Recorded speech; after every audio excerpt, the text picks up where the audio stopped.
Pop Culture Pastor.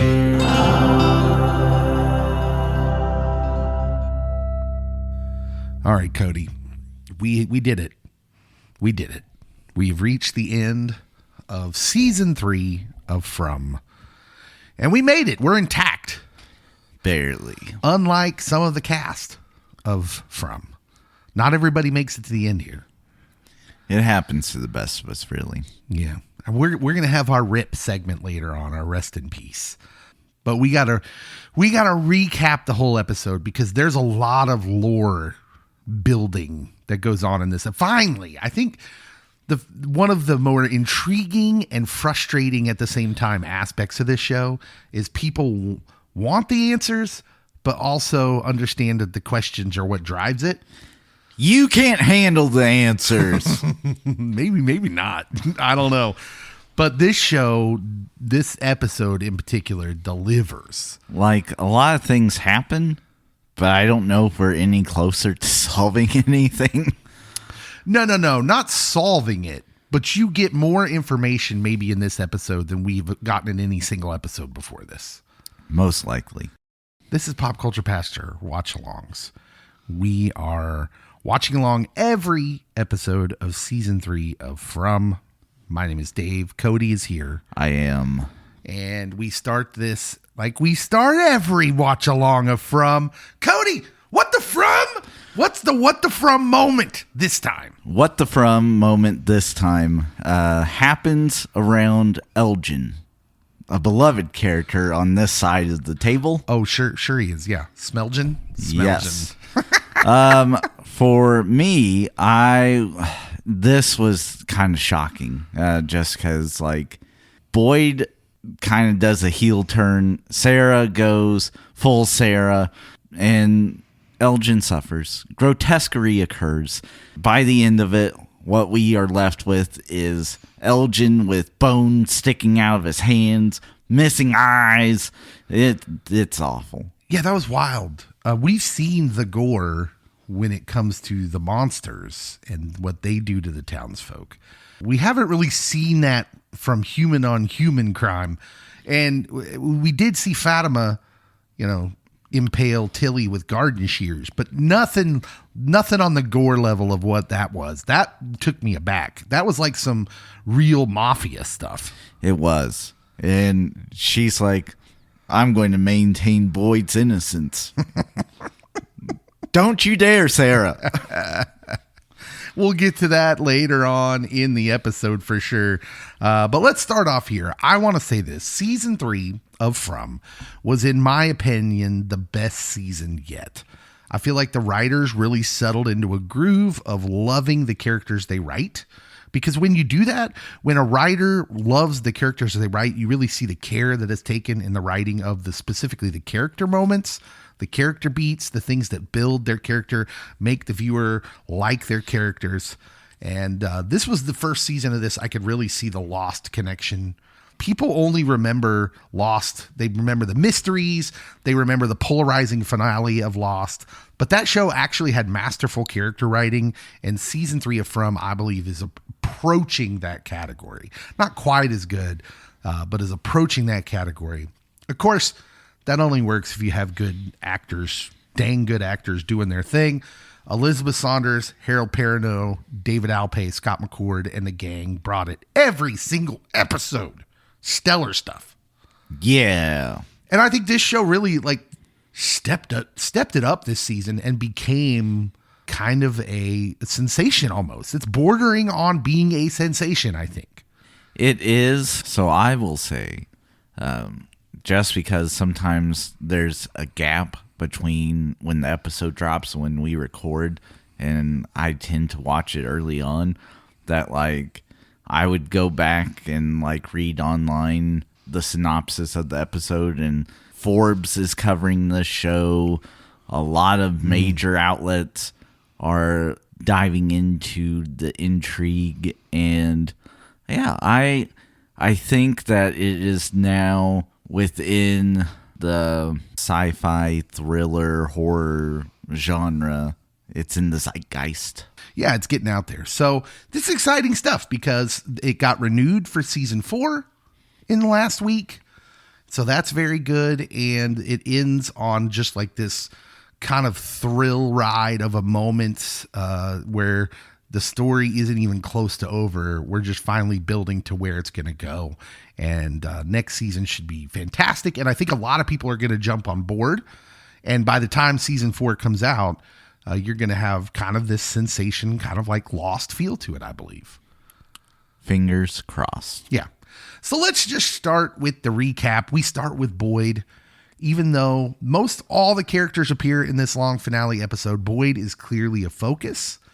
And we see the monsters are, by the end of this, kind of victorious in breaking Boyd.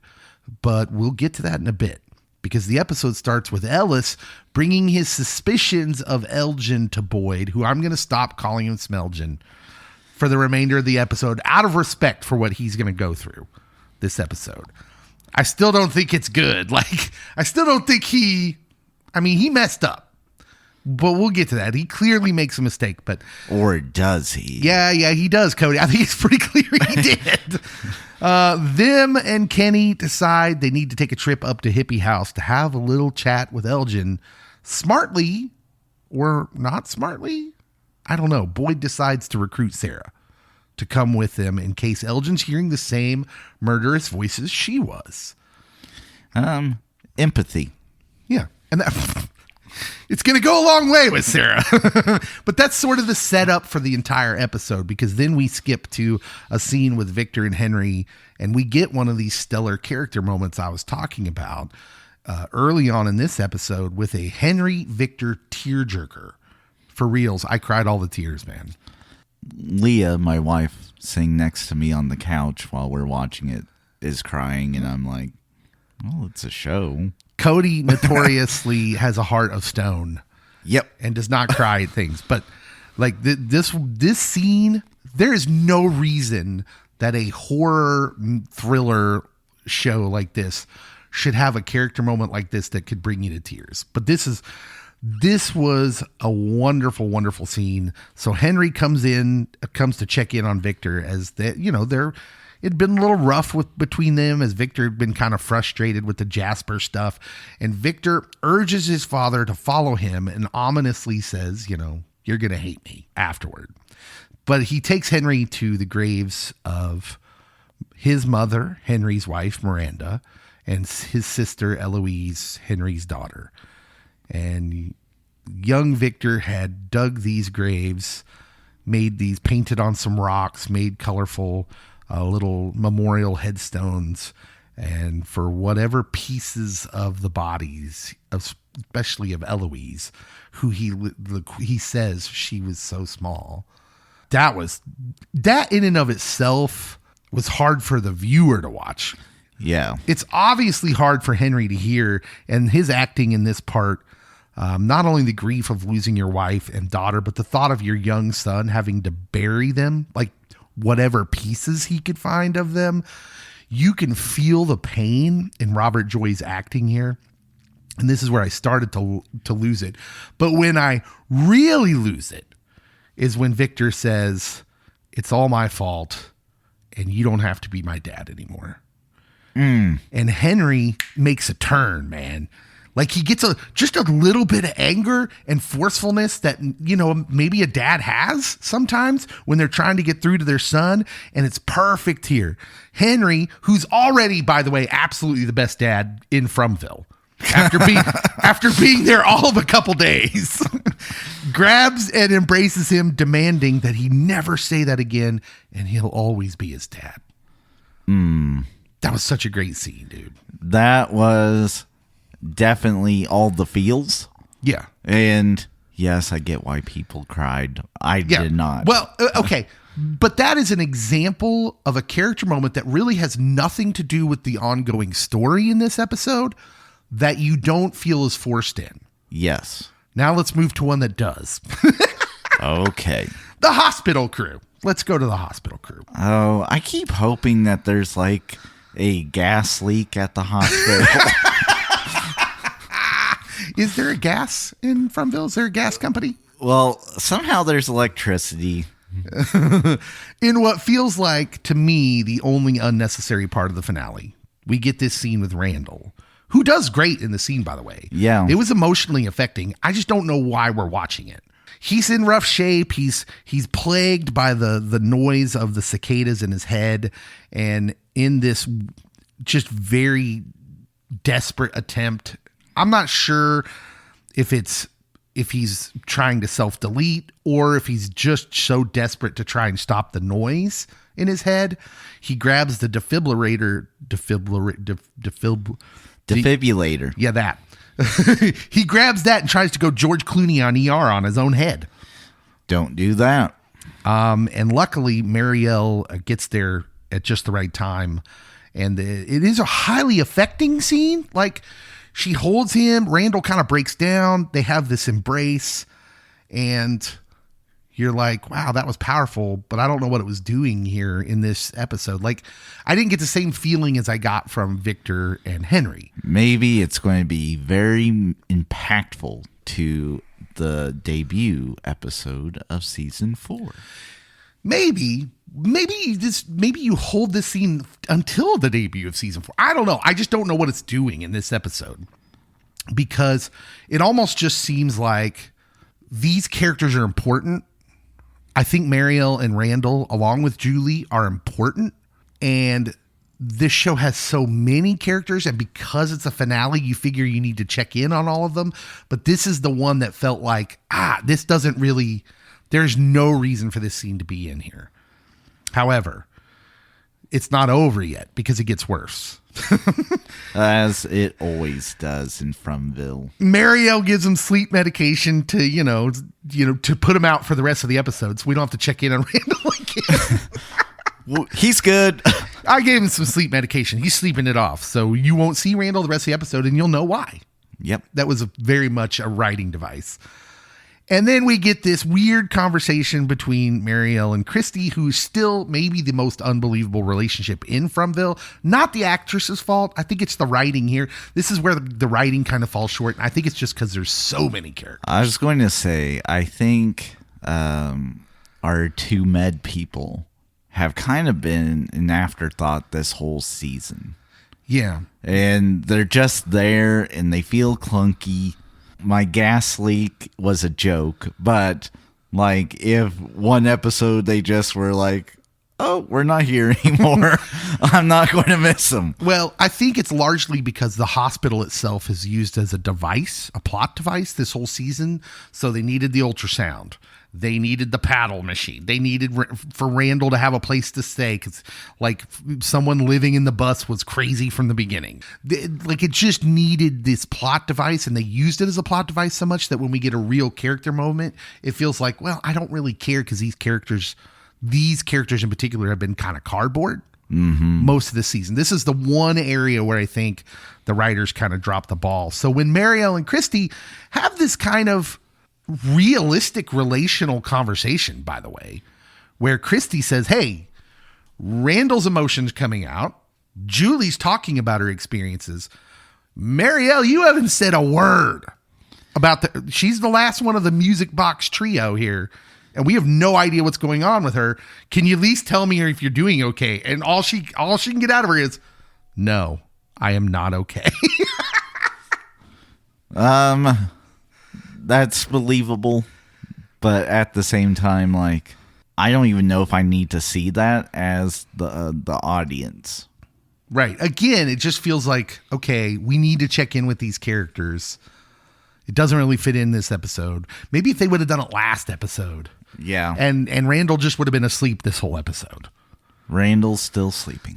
I think Randall's an important character. I think Marielle's an important character. They just haven't had time to flesh that out yet. Let's go to Fatima's baby. The questioning of Elgin is going nowhere. Which is rude. That they even question. I think it's hilarious that you're so hardcore in defending Smelgin.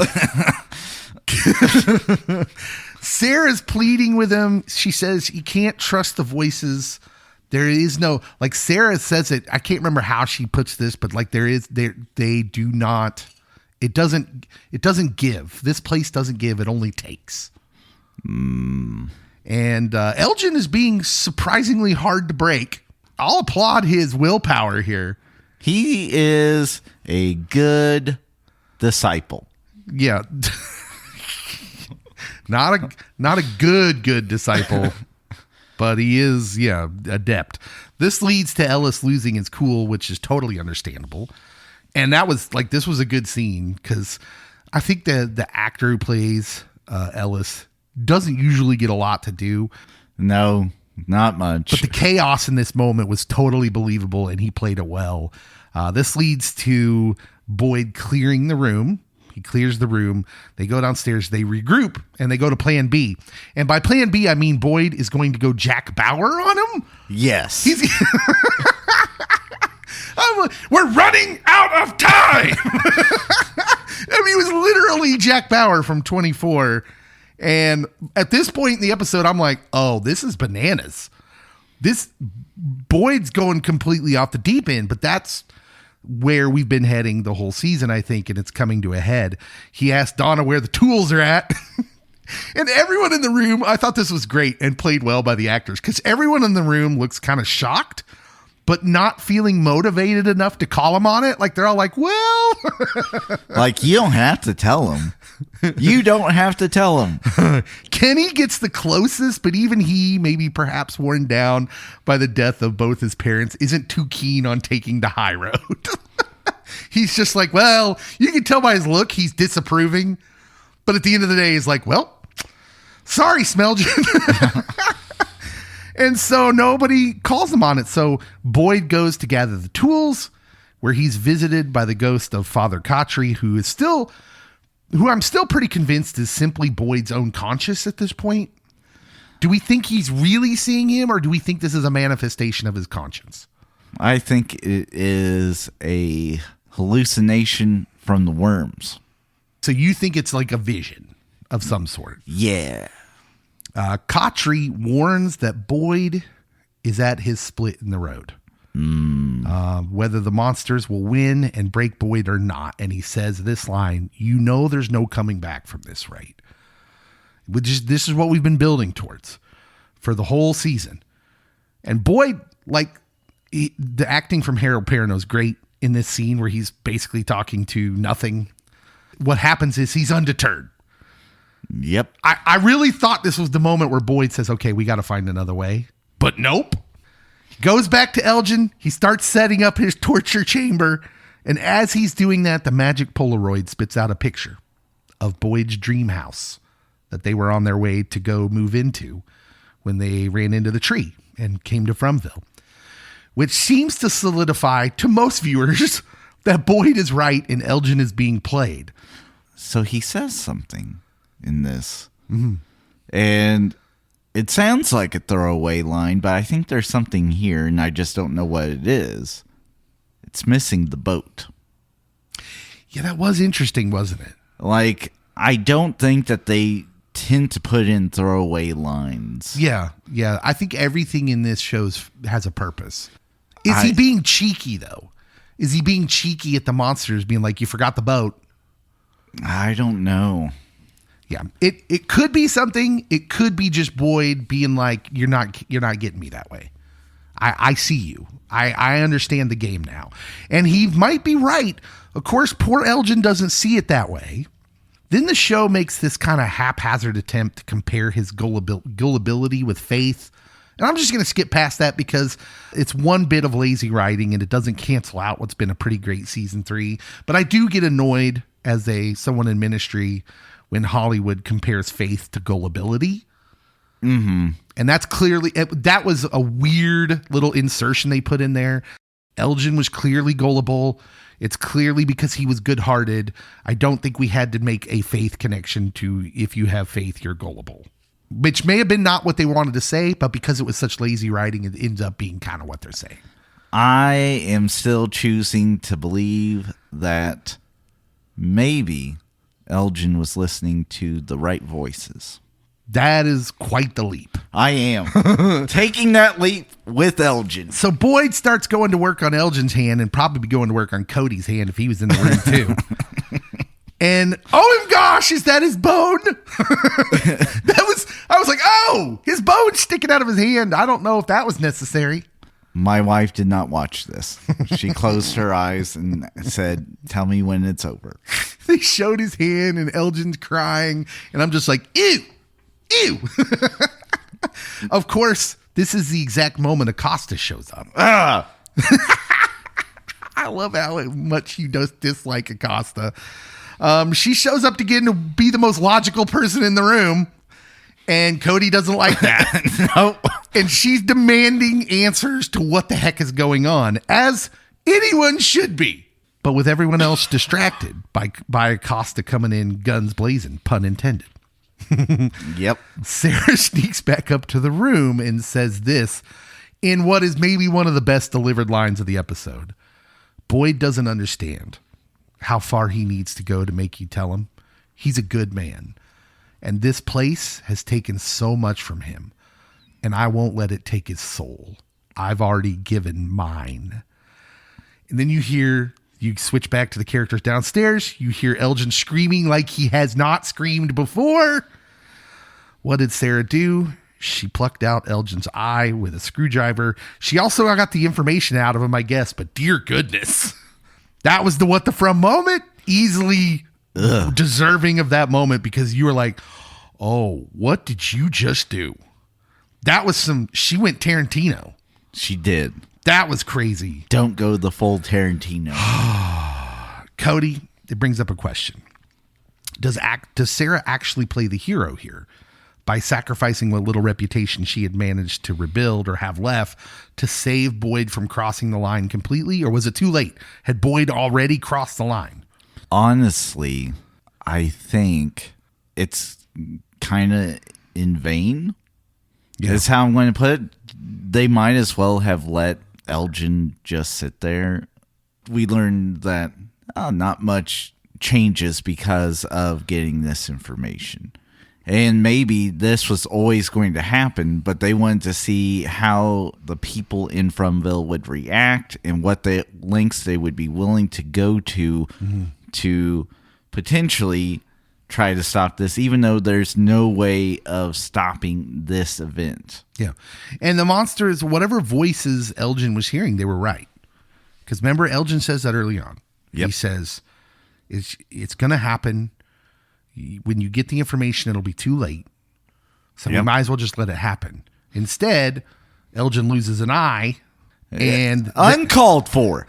They all busted to the root cellar, which really we're just going to leave Elgin the victim of some Tarantino stuff.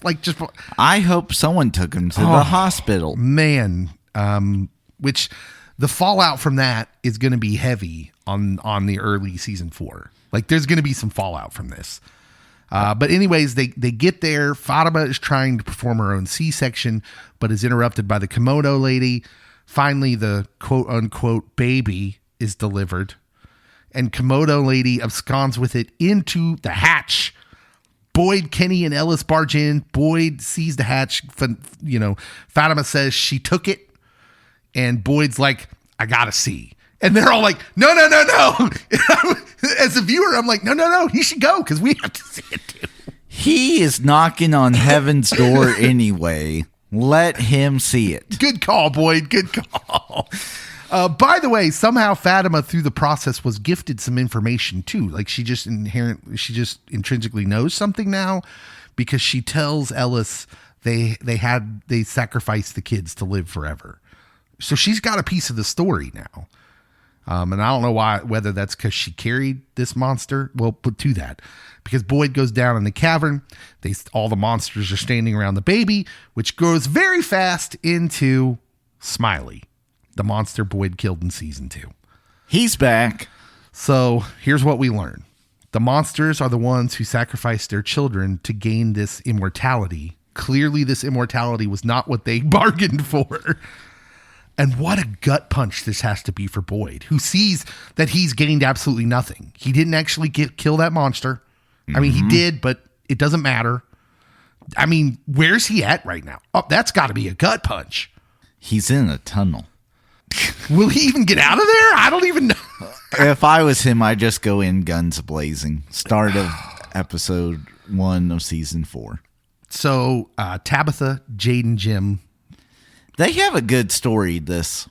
Yeah, I saved them for last here intentionally because Tabitha is at the beginning of the episode still recovering from the end of last week's episode when she starts to tell Jim what happened. Jim, even though you can still kind of see in his face he's dubious, which, for the love of God, Jim, can you just listen? Jim, I understood him. He goes to tell Jade this new information in Tabitha's vision she saw. Upon hearing this story, Jade obviously feels like, oh, this is important information. So they go out to Victor's truck together, which is where Tabitha saw the little girl lure her to the root cellar. Now, Jade says something in here that doesn't have a lot of meaning for the revelations in this episode, but I think may have giant meaning for the future of From. As we said earlier, nothing is really said here that isn't meaningful. And he says this in the middle of all this: the first law of thermodynamics is that energy can neither be created nor destroyed. It can only change from one form to another. And our thoughts, our memories, our souls, if you believe in that sort of thing, are made of energy. And that energy, maybe it lingers. And what I want to say is like, well, yeah. If you believe in a soul, then yeah, that's what you believe. So the monsters are not the only ones who are eternal. And this is where it gets interesting, Cody, because most faith traditions have a concept of the soul.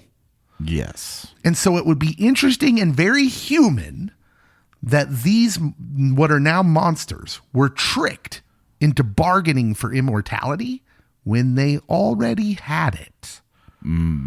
It was the fear of dying that leads a human to want to bargain for immortality. And when they get it, they find it's not exactly what they bargained for. Tale as old as time. It actually is a tale as old as time. You see where I'm going with this. They sold their souls, their energy. And I thought this quote was very meaningful. While poring over the clues and trying to figure all this out, Jade is very frustrated through segments of all of this. He says, believe me, I've tried. Every mathematical, astronomical, astrological, Babylonian 12-point numerical cipher I can imagine, the zodiac, months of the year, eggs in a carton.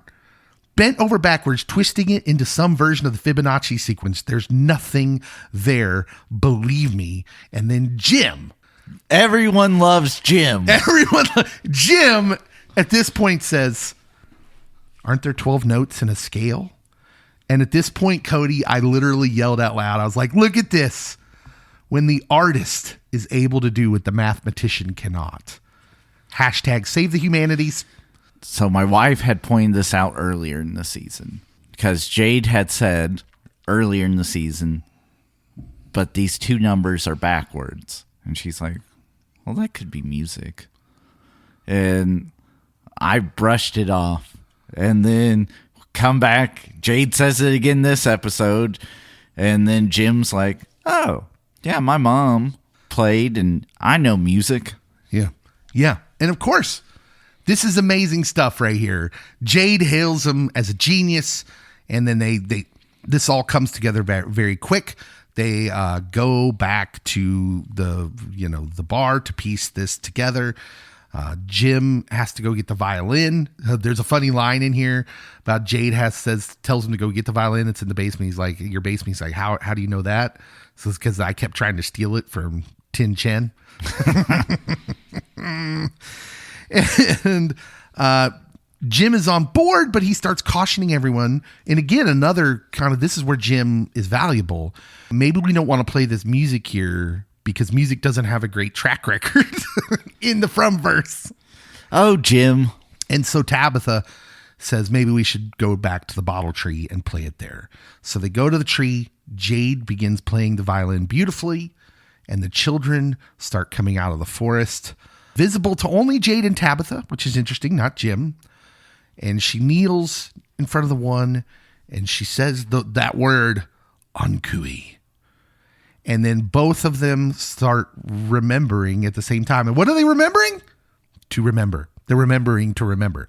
To remember to remember. It's like remembering Inception. It is. When they started that, I'm like, oh, this is like very Old Testament festival language. We have to remember that we are these people. And also when we start playing the music, I thought it was going to be the theme song. I was wrong. I did for a minute too. But this is great because this is, again, an example of very smart writing. Science will back this up, by the way. You know how you listen to an old song and it takes you back to a time and place? Clint Black once said that. Yeah. Clint Black was a smart man. He was. Is a smart man. He's still alive, right? He's still with us.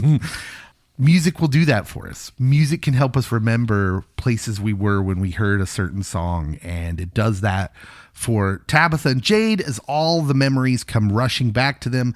Jade starts saying we tried to save them because we used to sing them lullabies.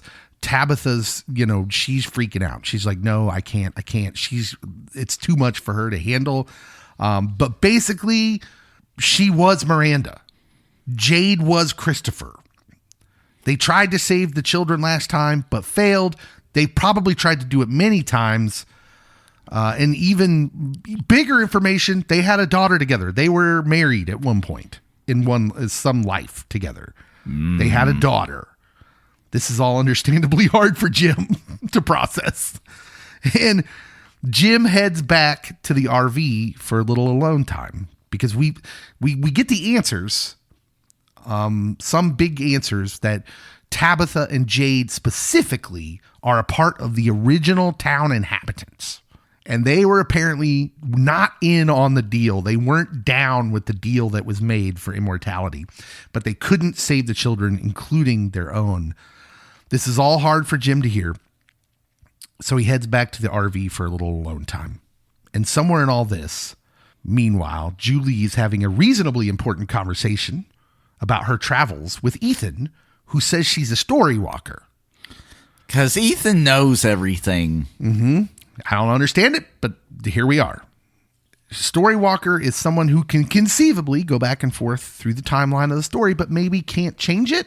Yeah, I feel it would create a paradox. I am kind of wondering if Ethan's wrong about that part. Probably. This all seems pretty important because the next time we see her is in the closing scenes where she is sprinting in the woods towards Jim. She has short hair, scratches on her face. This is clearly a Julie from a different time. Yep. She spies Jim among the trees and runs to him, warning him to return to a town immediately because she's like, oh, is this is when it happens? Much the same thing Elgin said. Elgin is the key. Cody has not wavered from that. But she's panicking. She's afraid. She's talking about how she needs to change the story. She is absolutely pleading with Jim to get out of there, get back to town, when a sinister voice disrupts them. A mysterious man in a yellow suit with red eyes stalks towards them. A vampire. Now, he says this. This is important, Cody. Okay. We are going to launch into a Fromspiracy from here. Although I'm not even sure it's a Fromspiracy. I think it's just I think this is obvious. But he says that Jade sure can play, which is a weird thing for him to say, but I think he's directly referencing something. Then he says, this didn't have to happen, And pay attention. Knowledge comes with a cost. I think you get two ginormous clues here. And then he repeats a familiar phrase, your wife shouldn't have dug that hole. Julie's screaming. The stranger overpowers Jim and rips his throat out Roadhouse style. He went the full Swayze. He did. And Jim's gonzos. But now it's time for more important things. Not to skip right past Jim. We'll get back to that. But this is the Fromspiracy. I want us to pay special attention to what the man in yellow says here. Particularly that Jade sure can play and knowledge comes at a cost. Cody, there are these legendary myths and stories that all have something in common. From the very American story of Robert Johnson making a deal with the devil at the Crossroads to play guitar, The Devil and Daniel Webster by Washington Irving, all the way to the Charlie Daniels Band song, The Devil Went Down to Georgia, which maybe not incidentally has the lyric, "Now you're playing pretty good fiddle, boy, but give the devil his due. I'll bet a fiddle of gold against your soul. I think I'm better than you. You're playing pretty good fiddle." That jade sure can play.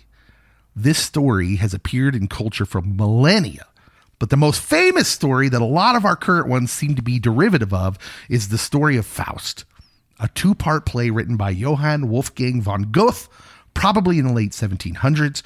It has Mephistopheles, who's basically Satan, who makes a bet with God. He says that he can lure God's favorite human, Faust, who's striving to learn everything that can be known away from righteous pursuits. Did you catch that? Mm-hmm. Faust wants knowledge, and this is what puts him in the crosshairs of Mephistopheles. Knowledge comes with a cost. I think you see where I'm going with this. Cody, is the man in yellow the devil? Oh, I first thought this might be Jim Carrey from The Mask. Smoking! That yellow suit was spot on. That's quite something. Right now, that's the logical conclusion. I'm not going to say for certain that I believe that, just because there is so much that is going on here. Yeah. But the dialogue's weird, though, right? It is weird. And like I said, I don't think anything is a throwaway line, especially with major characters and new mysterious characters. Mm-hmm. So those things definitely lead you to believe he is either the devil, or if not, he is someone that is in charge of Fromville. However, one gets to be in charge of Fromville. There were a lot of opinions online. There was one guy in particular who I didn't write down his name, but he did say he thinks he's like a ranking demon who's in charge of a little piece of hell, right? And this is their little piece of hell they're in. This guy says a lot of them, there's a lot of people with the King in Yellow theories, which all come from a book of short stories by American writer Robert W. Chambers, late 1800s, that is alluded to in other places in pop culture, including H.P. Lovecraft's writings and True Detective Season 1. Yeah. And again, the same thing, the King in Yellow, he's kind of a Mephistopheles devil-type character. And this is where I launch into my Fromspiracy that I mentioned last time, that this isn't really a real place. We're inside an author's head. That could be. Like Stephen King. Yeah. I mean, very much so, because like I just said, H.P. Lovecraft, who read the books of Robert Chambers, is inspired by him. And a lot of Robert Chambers' there's little Easter eggs, I guess, yes, that allude to him, that come to that show up in his work. Steffi Schaefer, in one of the From groups, she says, "I think he's a cult leader who deceived the original From residents into sacrificing their children. He got the immortality while they became monsters. I think he continues this cycle every time the souls of Tabitha and Jade end up in From, but instead of just the children dying, he kills everyone. The last cycle was when Victoria survived." Who's Victoria? Probably Victor. Victor, yeah. Okay, But might have been a... spelled autocorrect, it happens. Stephen Gebers from Germany posits that this guy is the first storywalker. Like Julie, but also a monster due to a curse. Like he was the first one. Oh, Julie. Yeah. So that's just a couple that I thought were good stuff. It's The Fountain all over again. Have you watched that movie? No. Okay. So but it's about the Fountain of Youth, right? Yeah. So Hugh Jackman is in it, and it's from like 2006. Yeah. I remember it. Like throughout history, they are bound to, him and this lady just keep running into each other, and it just happens over and over and over. And like he dies, she dies, and they come back, and he dies, she dies, they come back, and it just keeps happening. Yeah. Well, like we said earlier, when you are a person of faith, and many different faith traditions, it varies from faith tradition to faith tradition, but it's all kind of the same, that humans are eternal because of their souls. And yet here you have humans in all these stories trying to bargain for something that they don't understand they already have. which I think that thermodynamics line that Jade says earlier is important. But here are the big questions that I have entering season 4, and you can add to this if you like. But number 1, are Julie, Marielle, and Randall being set up as the time traveling heroes of this story? Because they kind of give me Nightmare on Elm Street Dream Warrior vibes. Maybe. Yeah, because like if you remember that movie, it's an older movie. Oh, I do remember it. But Nightmare on Elm Street 1 and 2 are kind of straight up horror movies. And then you get the third one, which certain kids find out that, hey, it's in our dreams. We can do whatever we want. They become like almost superheroic type characters. Which makes sense. And it seems like Julie, Marielle, and Randall are being kind of set up for that. Where does Boyd's leadership go from here? That's the big hanging question. It's going down. Yeah. I don't know that I have a hard time believing it'll survive this. I think maybe Acosta and Donna kind of take over. Maybe he'll die in the tunnel and we don't have to see it. They're not killing off Harold Perrineau. And 3, if Tabs and Jade are stuck in a reincarnation loop, what is everyone else doing there? All right, Cody, who's the winner of the episode? It is Jim.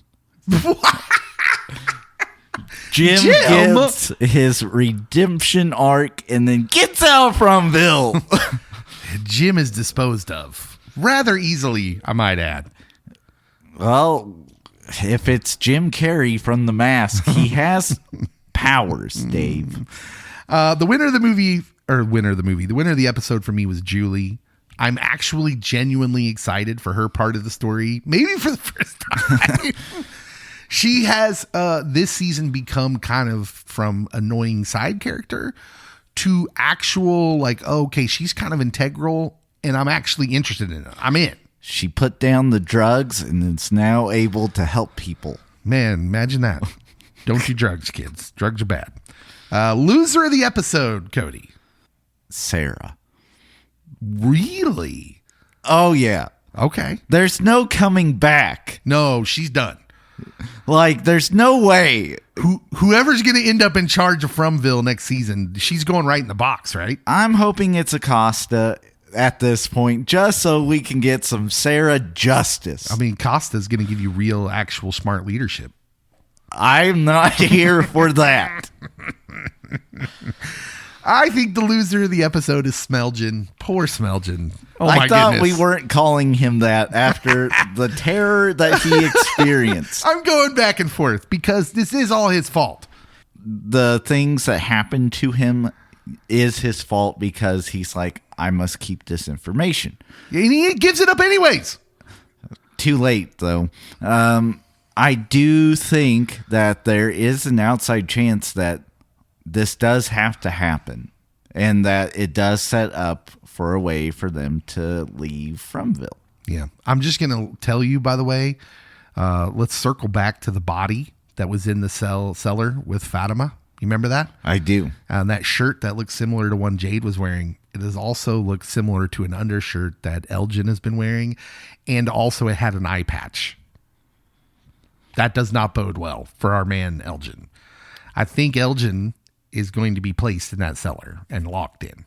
Yes, but maybe it has to happen this way. He knows the key events, and so it may seem like he is doing the work of the devil, but really, he's just setting everything in motion. All right. Okay. And he's making the ultimate sacrifice. I love that you're so Team Elgin, that you're not willing to give that up. Someone on this show has to be. It's time for the Rip segment. Rest in peace.